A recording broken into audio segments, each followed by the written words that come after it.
All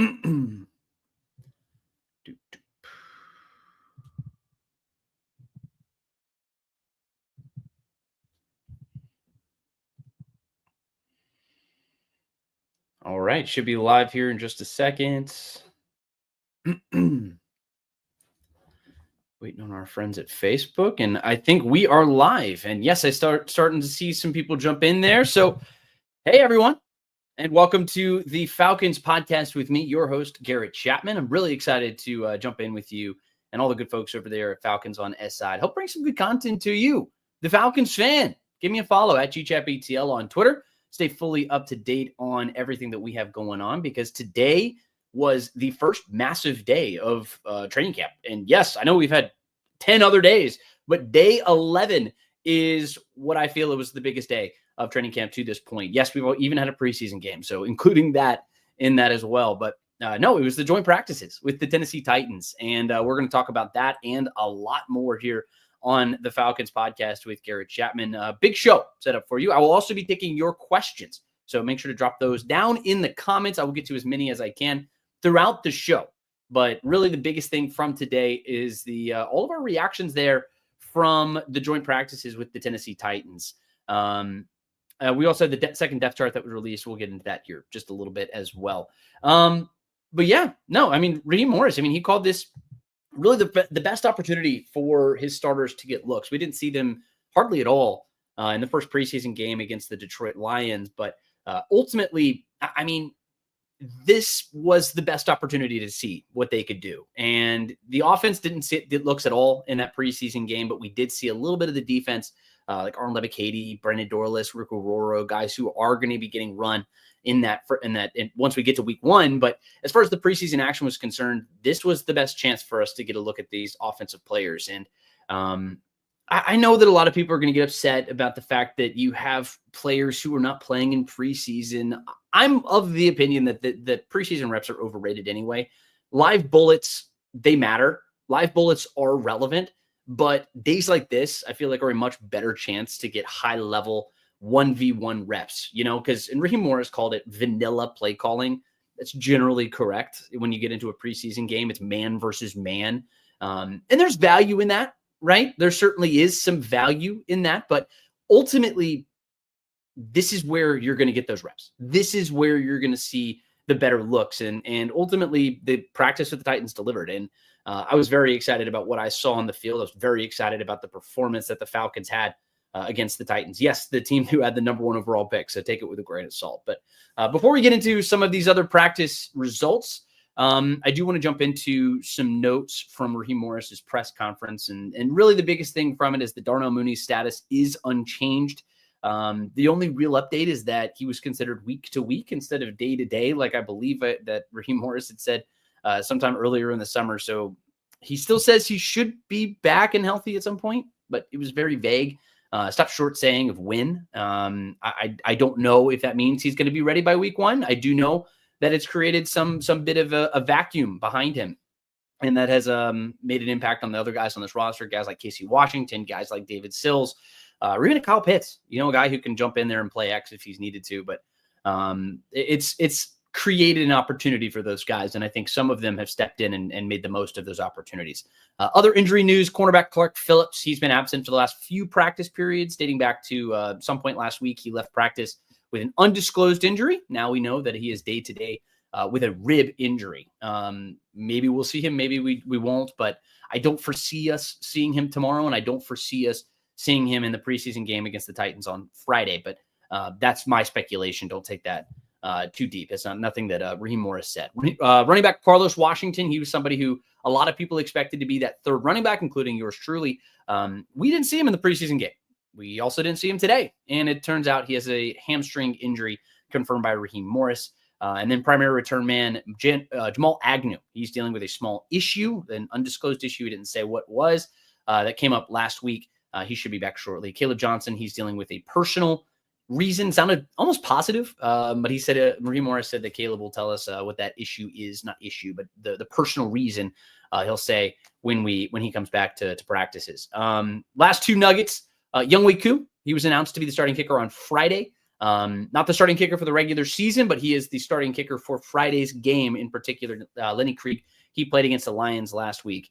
And then Michael Penix, he will not play on Friday, but Raheem Morris did leave the door open for Kirk Cousins to potentially come in and get some run on Friday. Again, won't hold my breath on that one. I don't think that that's necessarily going to be the situation, but maybe left the door open for it. But as far as practice today, lots of energy, no fights, which I feel like was pretty good. Ultimately, there was a little bit of smack talk here and there, lots of spirited smack talk at that. Generally, it's day two that you see some of those fights bubble up, and I'm not a fan of fights. Raheem Morris has said he's not a fan of fights. Many of the players have said they're not fans of fights, but this is football, and these are guys who are fighting for roster spots. And Brandon Dorlus personified, or he said it perfectly today. He's like, these are guys who are coming to take your money away, and you can't let them do that. So I expect there to be a lot more spirited physicality tomorrow. There's no tackling, there's nothing in like that, but the looks are strong and no fights, and that's really ultimately the important thing. But we did get to say hello to an old friend, Calvin Ridley. He made a return, and he and AJ Terrell battled it out. And of course, I saw tons of social media clippings of people who thought that, oh, Calvin Ridley won this rep. Oh, AJ Terrell won that rep. It was a pretty much a stalemate. I mean, these are two really high-class players. Calvin Ridley still got it. He's 30 years old, and it's been a few years since he's been here at Flowery Branch, but he's still an electric route runner. And they both won several reps. They both lost several reps, and both of those guys are just two really high-quality players. And it's hard to get too much of anything out of 1v1 reps, wide receiver versus cornerback. Generally speaking, I would say that those tend to favor the wide receiver, which is a credit to AJ Terrell that he was able to battle it out. But to that note, Drake London, I mean, that's a guy who looked tremendous. That's a guy who mossed several Tennessee Titan defenders. And there may not be one player that I'm more excited about this season than Drake London. He's somebody who really came into his own last season, especially when Michael Penix took over under center. And this dude mossed some Titans defenders. He made some of them look borderline silly, and he looked borderline unguardable today. I mean, he created a lot of separation. He's not a guy who has a ton of foot speed necessarily, but he is somebody who he can create separation, and he uses that size super well. So if you're a fantasy football owner, make sure to stick Drake London on your team as best you can. But he looked fantastic. Michael Penix looked fantastic, and that's where you get into some of the other notes from today. He looked very sharp, Michael Penix. And we talked a lot about how his arm strength is special and how Zach Robinson wants to push the ball down the field with him, and they kept pushing the ball down the field. It wasn't just something that we were going to see in Falcons practices. It was something that we also saw today. He was sharp. He completed most of his passes today, even though most of those passes were coming from down the field. Highlighted by Casey Washington's 50-some-odd yard touchdown. It was incredible. It looked like a deep post route, and he just dropped it right in the breadbasket. Perfect pass. And he got all of his weapons loved, too. So he spread the ball around really effectively. Drake London caught some passes. Kyle Pitts caught some passes. Bijan Robinson, Ray McLeod, they all had multiple targets today during the 11-on-11 period. And the offense was moving the ball really well. And Bijan Robinson, he got some carries, right? But I know I answered this on the last podcast. Somebody asked the question. Good question. Why haven't we talked more about Bijan Robinson? Well, it's because running backs aren't really taking hits. Especially guys like Bijan Robinson. It's hard to get a full look with your rush offense really fully put together because nobody's going 100% like you are going to be going in a regular season game. But from what we saw, Bijan looked like he was hitting lanes very effectively. He looked like he was finding the open field. But this offense looks fun. This offense looks explosive. And this offense looks like it's going to have a ton of weapons. So nothing really that surprising there. But the defense did continue to look very effective. AJ Terrell, he broke up a pass. The ball rockets skyward on the last play of the 2-minute drill, which was the last pass of the game, of the period, or of the day, rather. Jesse Bates, he steps in there, picks it off. He undercuts Xavier Watts, the rookie, and he returns that interception for a touchdown. And I mean, that was just sort of the mantra of the day. That's just kind of how the whole practice went. There's no winner on the scoreboard because it's practice, but the Falcons felt like a winner during this period, and they dominated day one, in my opinion. Mike Hughes, he had the play of the day. Probably he punches out a fumble during team drills. The ball bounces right up into his chest and he returns it for a touchdown. Mike Ford, he picks off a weird pass from Cam Ward. Several turnovers, several sacks. The pass rush looked really good. Arnold Ebiketie registered a sack. Leonard Floyd registered several sacks. They crushed the pocket, made Cam Ward look uncomfortable. And Ward really, he didn't look super good today. He threw several interceptions. And look, the rookie growing pains, it's part of like just life in the NFL. But they struggled getting the ball downfield. And I think the Falcons pass rush had a lot to do with that. And James Pierce looked very good. He showed off a bit of a bull rush today during individual drills. We've already seen his speed rush. He showed that off against Caleb McGarry last week during practice. And this guy's just going to be special. And that's really the number one takeaway from James Pierce. But Jalen Walker also got some good run. He got in with the ones, and he's still learning the edge rush position. And he's mixed in with several formations. Not going to get too deep into the formations necessarily. But he's looked very good, and he's going to be versatile for this Falcons defense. But ultimately, the Falcons looked like a winner today. They looked very effective, and I was very pleased altogether with what I saw. So I'm going to jump in here. I'm going to take your questions. If you have questions about the scrimmage, if you have questions about the Falcons depth chart that just got released, you can go check that out at GChapATL. Also, give me a follow at GChapATL. That's probably the best way to stay in touch with everything that I've got going on. Head on over to si.com/NFL/Falcons.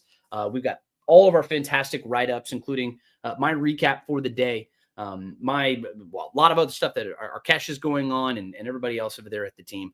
But I will take your questions right now. But I see a bunch of people are in on the podcast right now. Thank you so much for jumping in. I see you, Jerry. I see you, Dantes. I see you, Trenton. Make sure to give us a like, man. That's how we keep things going. That's how we spread this Falcons love to all kinds of folks, man. So if you're watching the podcast, you like what you see, you love the Atlanta Falcons, and you want to see this stuff spread around, make sure to share it, make sure to like it, and we'll keep bringing you some of this awesome content. Jerry Bowie, yes, on YouTube. He says, heard some great things about today's joint practice. Yeah. And if you missed any of what I just said, make sure to hit that rewind button. Go check out some of the other stuff that I had to say. The joint practice was fantastic. I mean, the Falcons were a clear winner. The Falcons seemed to really look very effective throughout the course of the day. Trenton, thank you so much. It says, hey, Garrett, first time catching your show. Yeah, hopefully it's not the last time. We'll do this every Tuesday and Thursday at 6 o'clock. Try to answer your questions as best I can and kind of give you the updates on everything else going on. Let's see. Let's get to Trenton. Happy to have you on board. Is Atlanta your team? Yeah, I'm born and raised right here in Atlanta. I mean, ultimately, I love this city. This is my home. And I mean, if you can see it kind of in the background there, you've got a Hammer and Hank over there. You've got some other Braves memorabilia up there. I am a native son of this great city, and I love Atlanta very much. And yes. Yeah. So, but thank you, Trenton, for welcoming me to the team. I'm very excited to be a part of everything that we have going on. My man Abe Gordon, he said, this is my buddy from over at 92.9 The Game. Do we really get a fair look at what the team is ready to do against a team as crappy as the Titans? It's still an NFL team, Abe. It's still an NFL team, and ultimately, when you look at what the young players can do, like Xavier Watts, which you want to look at James Pierce and Jalen Walker. These are guys who need as many reps as possible. All of this stuff is extremely important. Every single rep is critical. And whenever you see the offensive line or defensive line, especially in the trenches, get going against a team in a different coverage jersey, then you get a better idea of what these guys can do when you get into the regular season. And every NFL team is still a professional football team. I want everybody to remember that fact.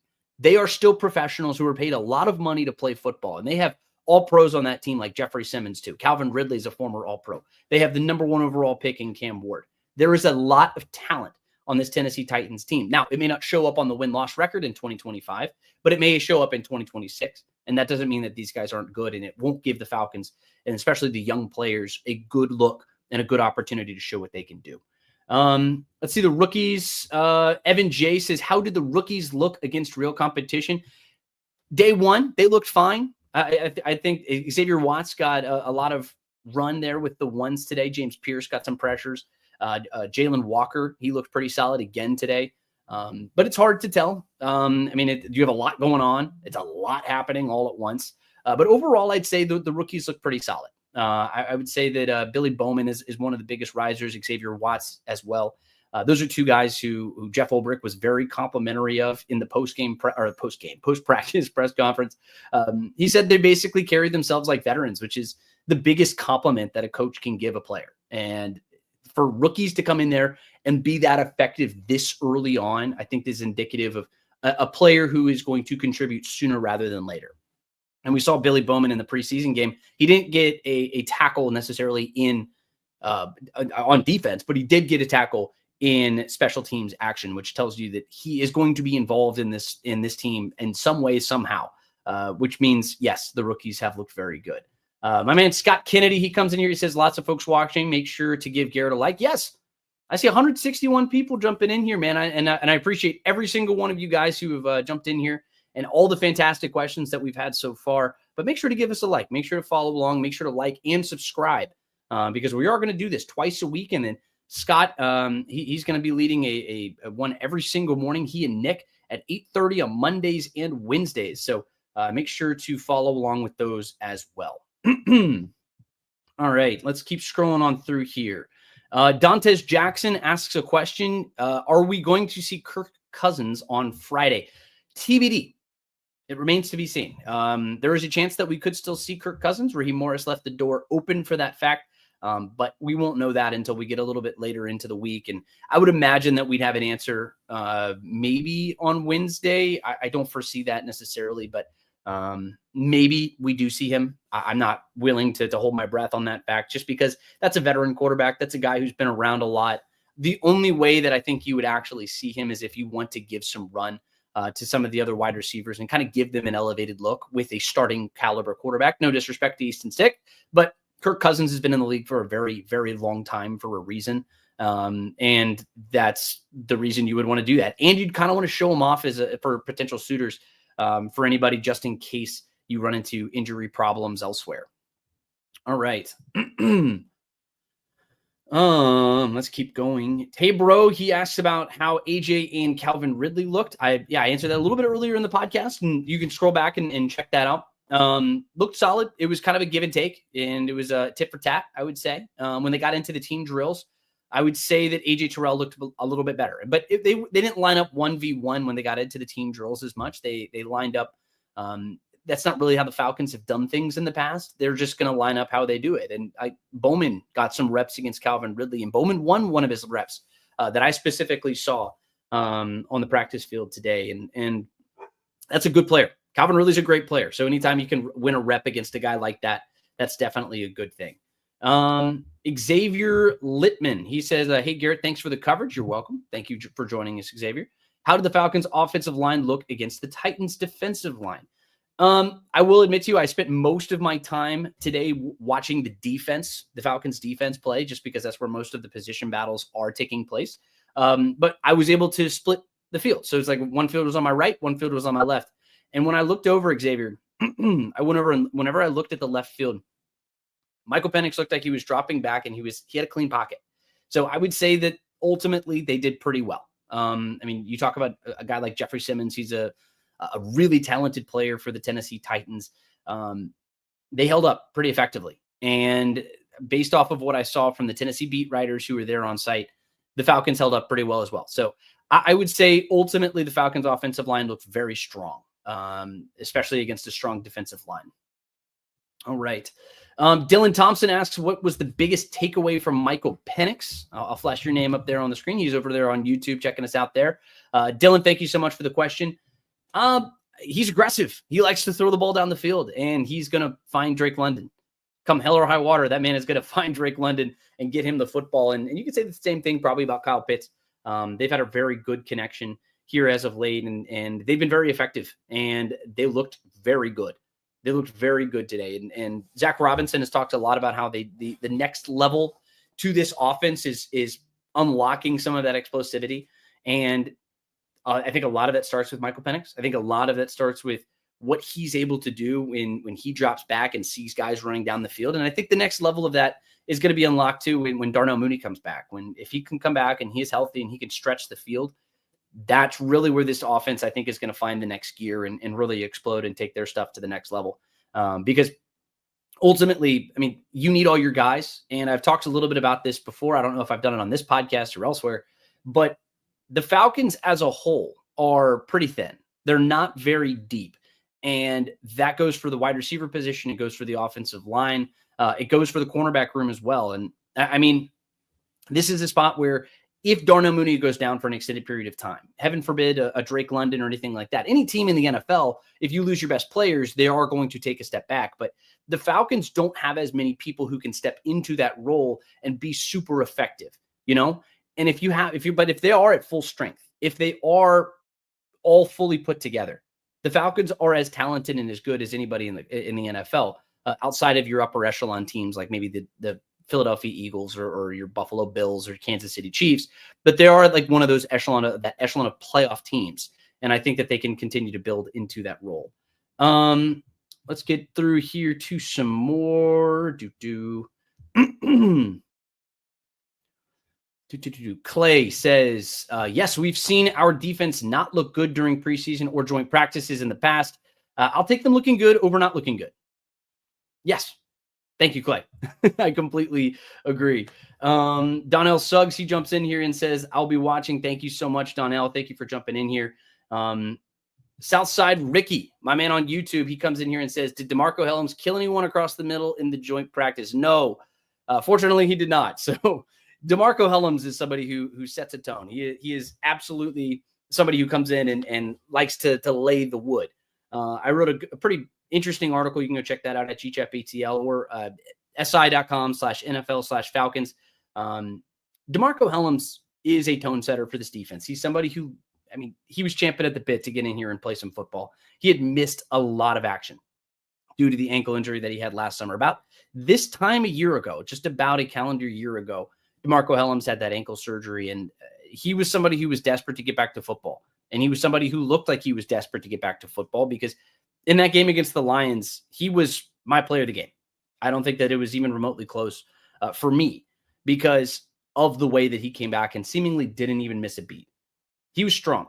He was very, very strong. And I was very pleased with what I saw. I don't know if it's going to necessarily be enough for him to end up factoring into the safety battle. I think that it's kind of trending towards Jordan Fuller, who's listed as the one in the most recent depth chart and throughout most of this training camp. He's been listed as one of the as the leader for the safety spot opposite of Jesse Bates. But Xavier Watts is probably that next person on that list, and DeMarco Hellams is going to have to find his way in that room. But I do like the energy that he brings. He's a hitter.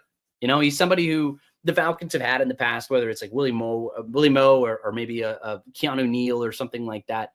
But he's somebody who wants to come in and, you know, establish his presence. And he's done that really very well. He did that in the game on Friday. And then he felt in practice. I mean, he hit Ray McLeod at one point. And Raheem Morris had to get over there and get in his face about it because, hey, you can't do that in practices. But no, he did not kill anybody, fortunately. But we'll see. We'll see what happens tomorrow. DeMarco Hellams is somebody who absolutely wants to get in there and make his presence felt. But give me 1 second. I need to take a quick sip of water. If you have any other questions, I'm going to continue taking your questions throughout the course of the podcast. So keep dropping those in the comments, and I'll get to those in the order that I see them.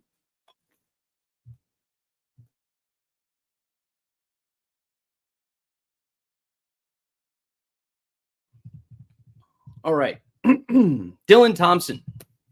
Good question here. Outside of AJ and Jesse Bates, what secondary players stood out? I would actually say, Mike Ford had an interception today. Mike Hughes had an interception today. I would say the play of Mike Hughes. That was really the biggest play of the day. Just as far as what I saw today in this game or in this joint practice, the play of Mike Hughes was very, very gave me some confidence. It gave me some confidence, and it was the fact that he played with aggression. He played with confidence. He played with he was active. He was very active, and I would say he really impressed me throughout the course of the practice today. But Xavier Watts has also looked very good. You know, I mean, this team has consistently been lacking in the secondary at times, and I think that in spite of the fact that you had lots of talent in that room. And I think ultimately This team is just continuing to build there. And I think having a Billy Bowman in the nickel spot is going to be very helpful. That's a guy who can get in there and mix around and make some pretty good tackles and stick his neck in there and see what he can do there. But ultimately, I think the secondary has been pretty solid. They looked really good against Cam Ward today. What helped is the fact that the pass rush looked solid. I was very impressed with what I saw from Zach Harrison and David Onyemata and Leonard Floyd and all these other guys who actually pressed the pocket, and they pushed Cam Ward off of his spot pretty effectively and forced some bad throws. And really, he didn't throw the ball down the field with any level of effectiveness. So overall, I would say just net positive for the Atlanta Falcons just in general. But ultimately, I think this is a team that's moving in the right direction. This is a team that's continuing to build, and I'm very excited about what they're going to continue doing. Let's keep jumping in here. So CJ Hill, he says Bijan somehow looks faster this year. I believe you. I know he's been working on his explosivity. That was the thing that he's talked about a lot over the course of this offseason. And he was somebody who I think he was number 4 in the NFL last year for rushes of 10 plus yards. But when you actually get into it, his career long is something like 34 yards.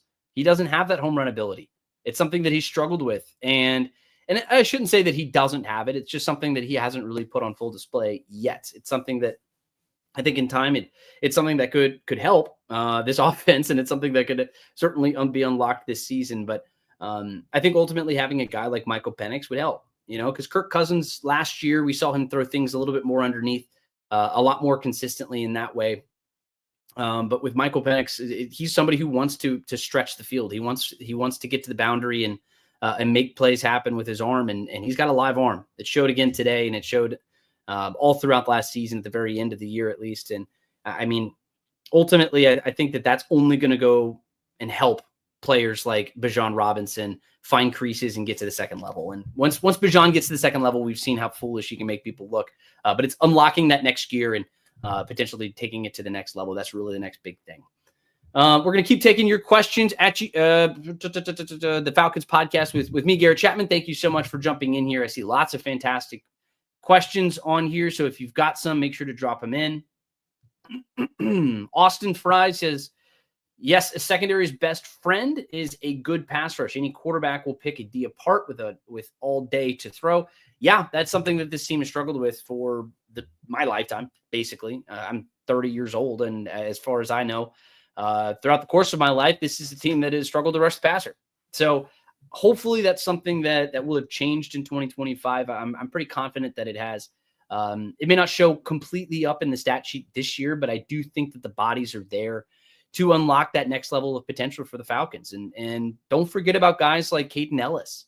Those are guys who had 5 sacks last year. Arnold Ebiketie led you in sacks with 6, but I think he can kind of get you to that 8, 9, 10 sack range potentially this year. And if Caden Ellis can get you 5, you've got several dudes. Like if you look at the rookies, maybe they can get 5 or 6 apiece. Don't put too much pressure on a rookie. If you find yourself putting too much pressure on a rookie, then generally that means that you're setting yourself up for failure. But I don't think that's what the Falcons have done this year. They've got a guy like Leonard Floyd who can get into a backfield and cause some problems. He's a guy who gets 8.5 sacks a year on average and plays every game, and that's something where, that's something that the Falcons haven't really had at all throughout the course of the last 15 to 20 years or so, at least since John Abraham was here. So if you can get somebody with some level of consistency to get into the backfield and cause some problems, Austin, you're exactly right. A good pass rush is a secondary's best friend. Let's keep going through. Here is a Dylan Thompson. Dylan, my man, you asked some great questions on Thursday. More great questions coming from my man, Dylan.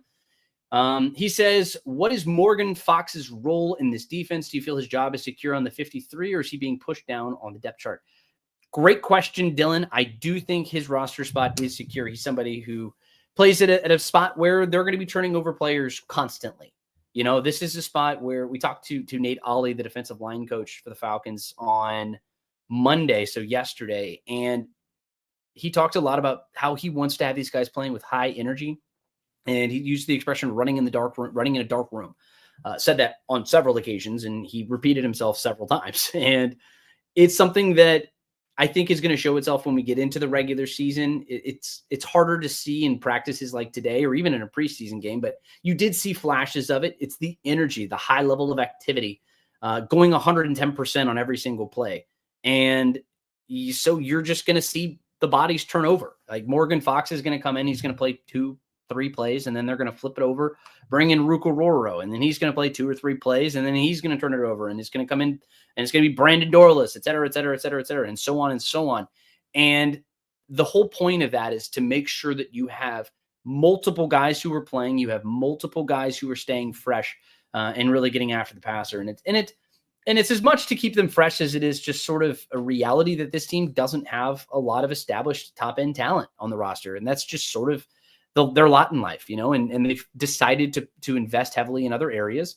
And you're also counting on players that you invested in a big way, like Rucororo and Brandon Dorless. Those are day 2 picks from last season that you're expecting to take a big step forward in 2025. And but one of the ways you counter some of the inexperience that the Falcons have at the position is lots and lots of bodies. So to answer your question, Dylan, Morgan Fox is, in my opinion, going to be on this 53-man roster.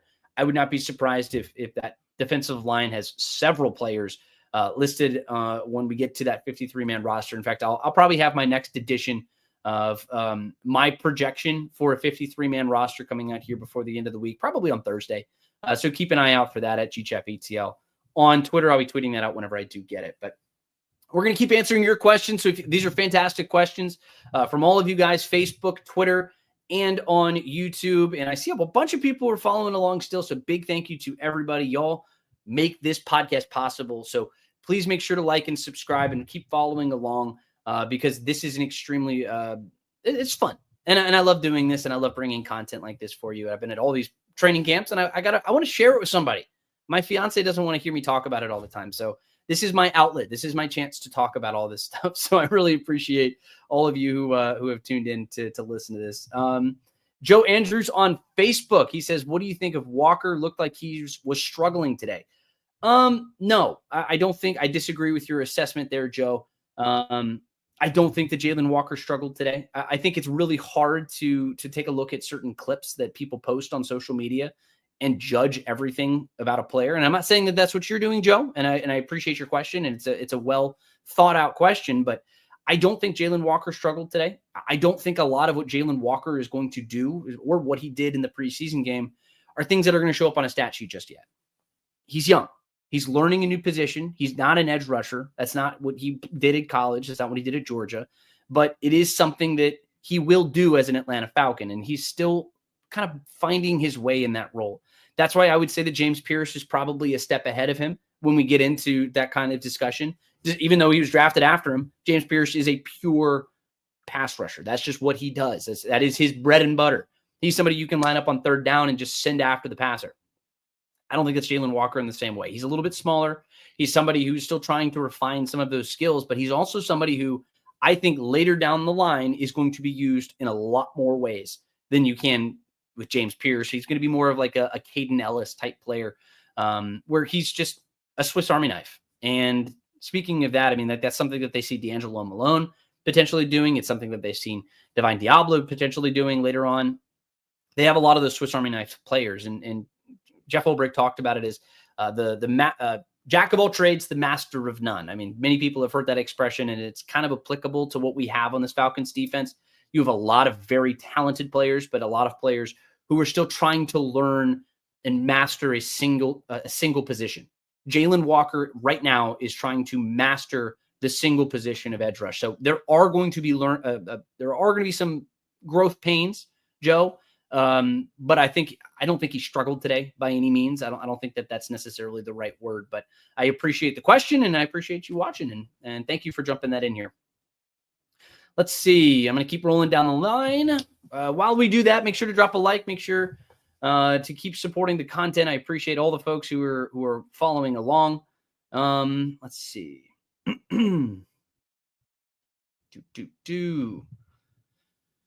Let's see. All right. Terry Clark, he says, Falcons have real skeptics nationally when it comes to our defense, but I think we have the athleticism to execute whatever Ulbrich wants to do. I'm concerned about our offensive depth. Who makes backup offensive line, tight end, wide receiver? Terry, that's a good point. I am a little bit concerned when we talk about the backup offensive line, and really when you get into the depth of the wide receiver room. Once you get past Darnell Mooney and you get past Drake London, I get a little concerned about what this team would look like without those two. And I mean, fortunately, they're healthy and they're kicking, and or at least Drake London is, and Darnell Mooney is potentially on the mend and could be back by the time we get to week 1. But when you get a little bit deeper, I'm a little bit more concerned about what that team could look like. The offensive line has not looked good behind the starters. The starters are fantastic. The starters are strong. You've got probably the best right guard in the NFL. You've got one of the most steady left tackles in the NFL.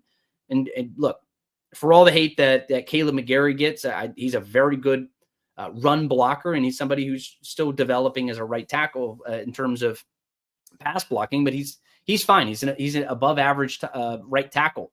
And once you get to that level, like one right below, you see what happened in the preseason game against the Lions. 0.57 yards per carry is not indicative of poor running back play. That's indicative of poor offensive line play. And I'm not hitting the panic button yet, because you have an offensive line that's largely played together throughout the course of their career. They don't really miss a lot of games. You haven't had guys who are injury prone necessarily, but Ryan Newsel, once you get past him, it's a little worrisome, and Javon Gwynn is somebody who he's been here at the team for 3 years, but it's no mistake that you bring in Hansen to come in and be a potential fourth center. Just as far as you have 4 centers on the roster right now, and you have 4 guys who are battling it out for that roster spot. So that kind of thing makes me a little bit worried, and it tells me that the Falcons aren't necessarily super comfortable with Gwynn right now in that backup center role. But as long as Ryan Newsel is healthy and playing, then ultimately I think they'll be fine. But the depth behind them, it makes me a little bit worried. And then at tight end, I think they're fine at tight end. I think Felipe Franks is going to be your third tight end. I think you've got, Kyle Pitts is fine, and he's going to be your second string tight end. But Charlie Warner, he's a strong blocking tight end, and he's going to give you a lot at that level. So I think ultimately the Falcons are fine at the tight end position. They're not going to be making any moves there necessarily. So would be very surprised there. Let's keep going here. If you have any more questions, I love taking these questions. You're asking a lot of good stuff.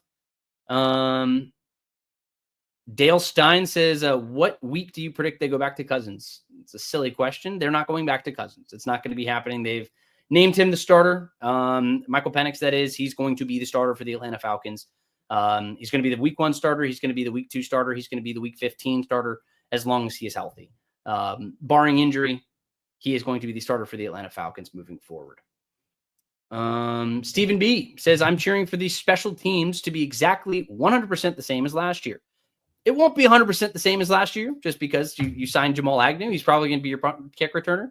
But as far as Younghoe Koo is concerned, I'm assuming that that's what you're referring to, Stephen. I think that he's going to be the starting kicker for the Atlanta Falcons when it's all said and done. Lenny Krieg was signed in the offseason to provide a little bit of competition. You paid a big old contract for somebody who's going to be a backup kicker, but you have the international pathways designation that's going to potentially keep him on the roster.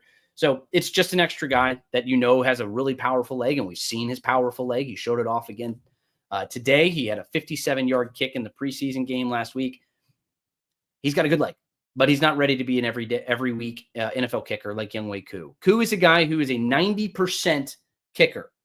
You don't just find that on the street. He was hurt last year.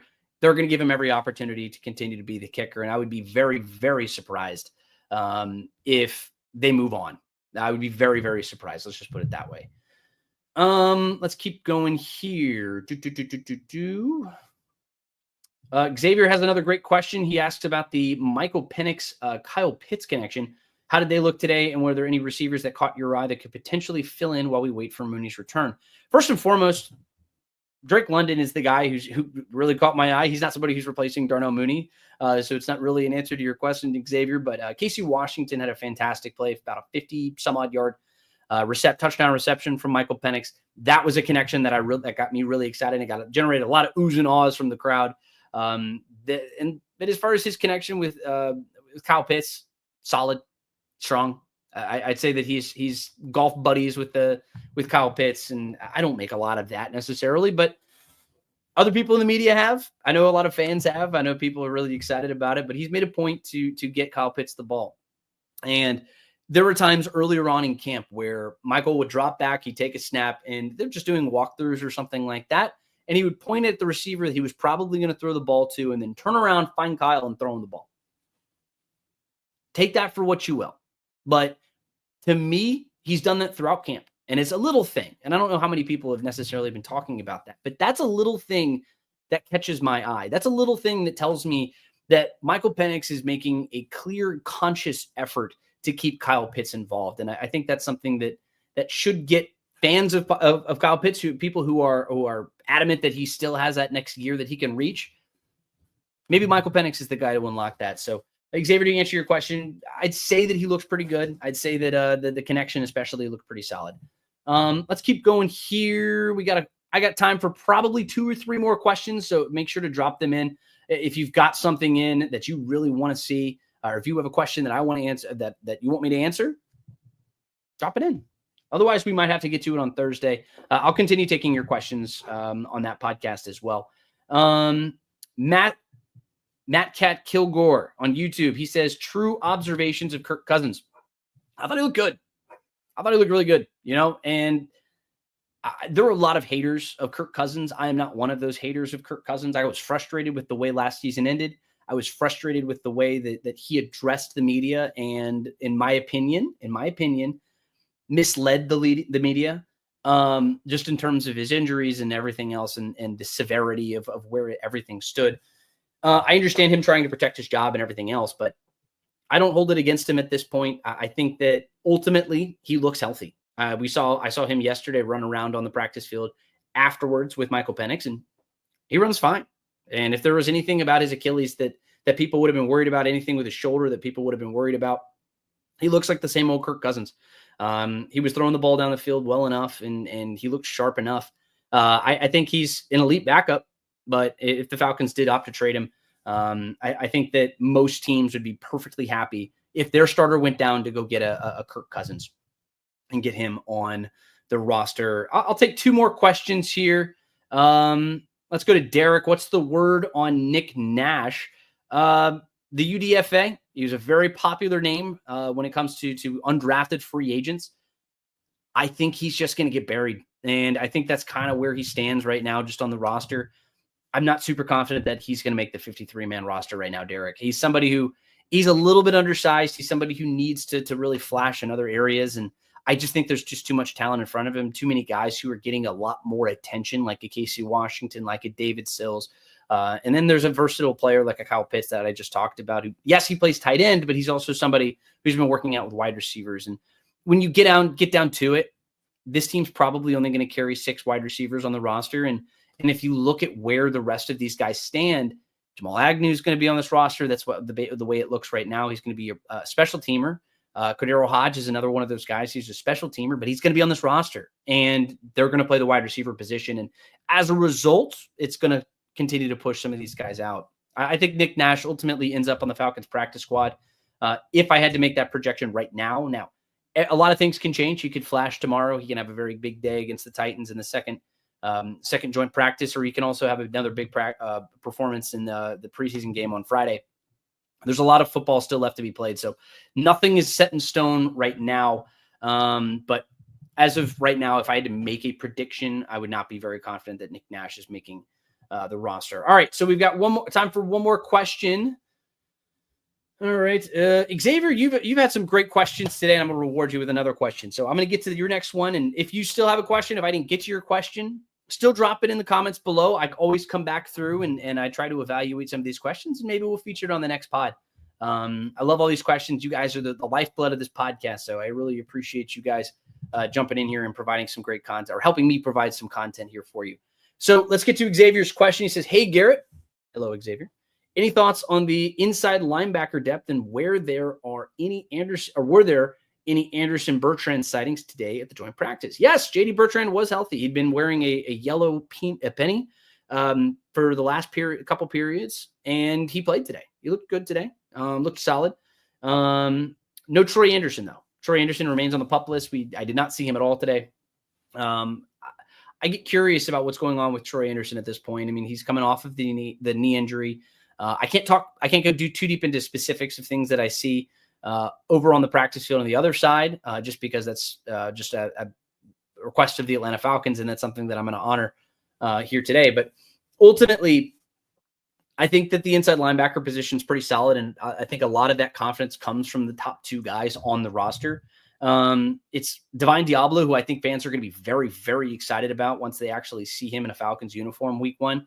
He is a guy who can get after it. He is very athletic. He is huge. He's somebody who he's got arms as long as Jake Matthews, and he's 6'3". We interviewed him in the press room last week. I think it was last Wednesday or last Tuesday or Wednesday, something like that. And I thought he was a defensive lineman. That's how big this guy is when he's there in person. And he runs like a deer. And like, this is a dude who has freakish athleticism. He's a former safety, and that's Jeff Ulbrich's specialty. So a lot of you Falcons fans who've been around for a while, they'll remember Foye Oluokun.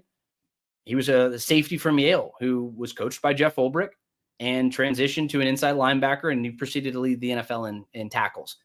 I'm not saying that Divine Diablo is going to come in and lead the NFL in tackles, but Jeff Ulbrich has a track record of taking freakishly athletic safeties, converting them to an inside linebacker, and making them very effective. And I think that Divine is somebody who Falcons fans are going to be very excited with in that secondary inside linebacker spot.